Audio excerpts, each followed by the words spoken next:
खबर देहरादून से है, जब प्रदेश सरकार ने जारी कर दी है दायित्वों की पहली सूची। भाजपा के 20 पदाधिकारियों को दिया गया है दायित्व। जब विभिन्न परिषद, आयोग व समितियों को दिया गया है दायित्व।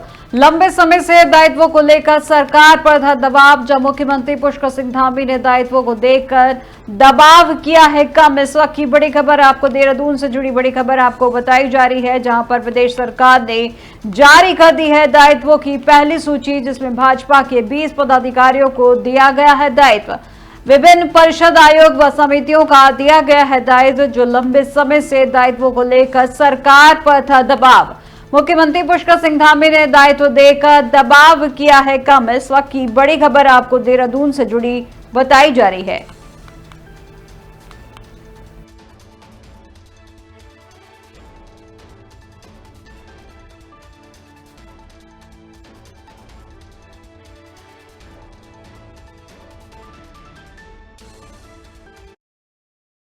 खबर बागेश्वर से है, जब पुरानी पेंशन बहाली करने की मांग को लेकर विकास भवन में कर्मचारियों ने काला फीता बांधकर काम किया है और इस दौरान कर्मचारी विकास भवन परिसर में एकत्र हुए हैं और काला फीता बांधकर विरोध जताते हुए नारेबाजी के साथ प्रदर्शन किया है। उन्होंने अपनी मांग को लेकर प्रदर्शन कर रहे कर्मचारियों ने कहा कि वो यूपीएस और एनपीएस का विरोध करते हैं और इसके साथ ही उन्होंने पुरानी पेंशन लागू करने की मांग करते हुए कहा कि सरकार उनके साथ नाइंसाफी कर रही है।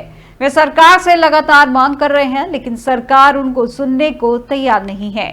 आगे उन्होंने कहा कि अभी तो केवल उनके द्वारा 1 दिवसीय प्रदर्शन किया जा रहा है और जल्द ही वे उग्र आंदोलन को बाध्य होंगे। पुरानी पेंशन बहाली और यूपीएस के विरोध स्वरूप आज हमारे द्वारा ये प्रदर्शन किया जा रहा है। सरकार द्वारा कर्मचारियों को हमेशा ठगने का काम किया गया। पहले एनपीएस लागू की गई, जिसके बदले में तुरंत ही ये यूपीएस लिया है। यूपीएस इतनी एनपीएस से भी एक खतरनाक योजना है।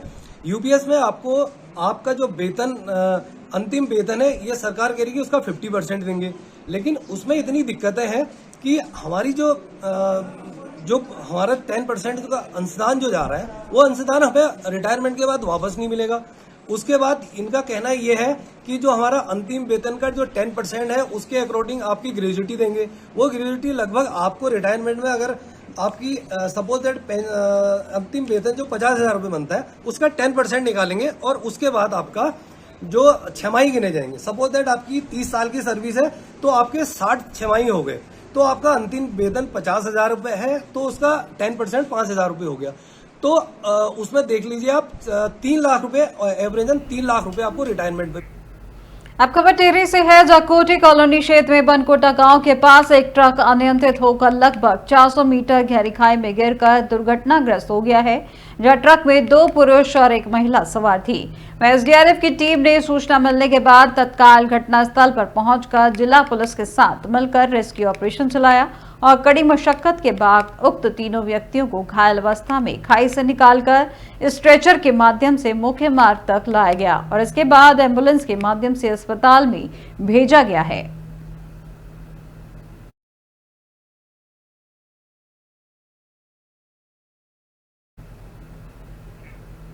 गौ तस्करों पर देहरादून पुलिस ने कड़ा एक्शन करते हुए गौमाता के हत्यारे गैंगस्टर एहसान को मुठभेड़ में घायल किया है।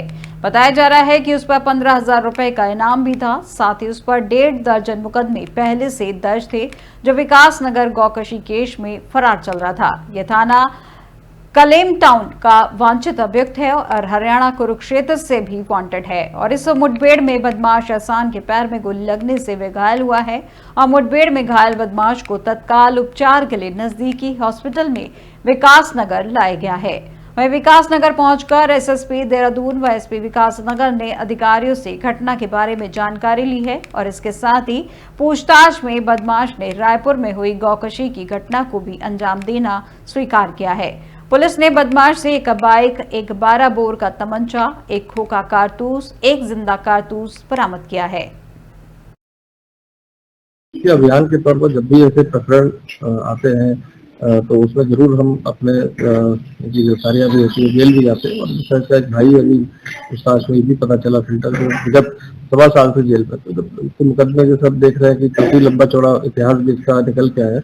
इस पर रहेगा कि अब जो भी गैंगस्टर एक्ट में आगे कार्रवाई करें और भी जो सख्त कार्रवाई जो इनके विरुद्ध हो सकती है कानूनी रूप से, वो जरूर की जाएगी।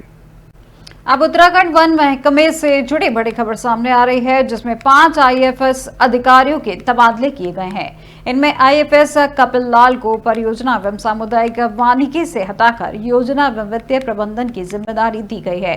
इसी के साथ आईएफएस एसपी सुबुद्धि को वर्तमान पदभार के साथ अध्यक्ष जैव विविधता बोर्ड की अतिरिक्त जिम्मेदारी दी गई है। वहीं आईएफएस निशांत वर्मा से योजना एवं वित्तीय प्रबंधन हटाया गया है, तो वहीं आईएफएस सुशांत पटनायक को परियोजना एवं सामुदायिक वानिकी पद पर तैनाती की गई है और आईएफएस सुबोध कुमार काला उप मुख्य कार्यकारी अधिकारी कैंप बनाए गए हैं।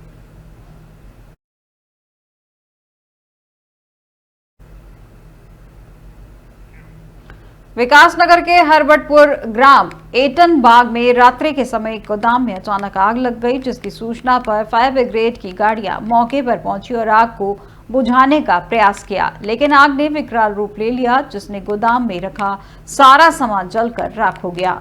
वहीं बमुश्किल फायर ब्रिगेड की टीम ने आग पर काबू पाया, जिसमें एक मोटरसाइकिल भी जलकर राख हो गई है।